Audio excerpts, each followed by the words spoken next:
America की federal aviation administration ने कहा है कि गुज़िश्ता जुमेरात को दरियाए हडसन में गिरकर तबाह होने वाले हेलीकॉप्टर की मालिक हेलीकॉप्टर टूर कंपनी फौरी तौर पर अपना ऑपरेशन बंद कर रही है।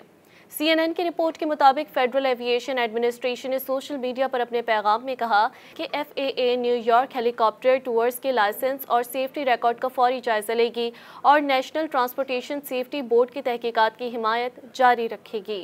न्यूयॉर्क से ताल्लुक़ रखने वाले अमरीकी सेनेटर चिक शोमर ने इतवार को वफाकी हुकाम पर जोर दिया था कि वो हादसे के बाद कंपनी का ऑपरेटिंग सर्टिफिकेट मनसूख कर दें। इस हादसे में 3 बच्चों समेत तमाम 6 अफराद हलाक हो गए थे।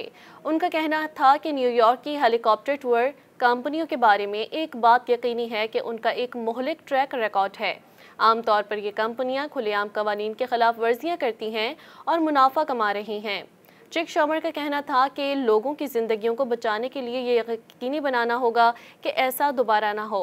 न्यूयॉर्क हेलीकॉप्टर टूर्स इससे पहले भी 2 हादसात में मुलव्वस है, जिसकी तहकीकात वफाकी एविएशन हुकाम कर रहे हैं।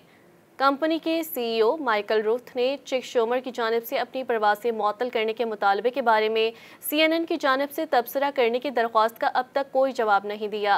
हेलीकॉप्टर परवाज़ों को रोकने के साथ साथ शोमर ने FAA पर जोर दिया कि वो शहर की दीगर हेलीकॉप्टर टूर्स कंपनियों में रैंप इंस्पेक्शन में इजाफा करे। अचानक मुआयना करके ये बात यकीनी बनाई जाए कि कंपनियां और हेलीकॉप्टर हिफाजती ज़वाबित की तामील करें।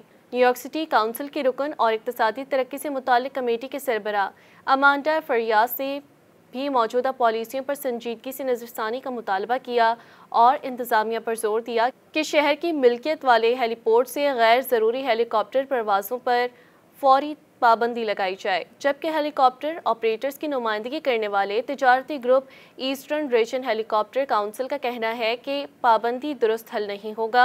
अमरीकी खबरसां इदारे के मुताबिक 1977 से 2019 के दरमियान न्यूयॉर्क शहर में हेलीकॉप्टर हादसात में 32 अफराद हलाक हुए हैं। मज़ीद न्यूज़ अपडेट्स और डिजिटल स्टोरीज के लिए सब्सक्राइब करें डॉन न्यूज़ पाकिस्तान।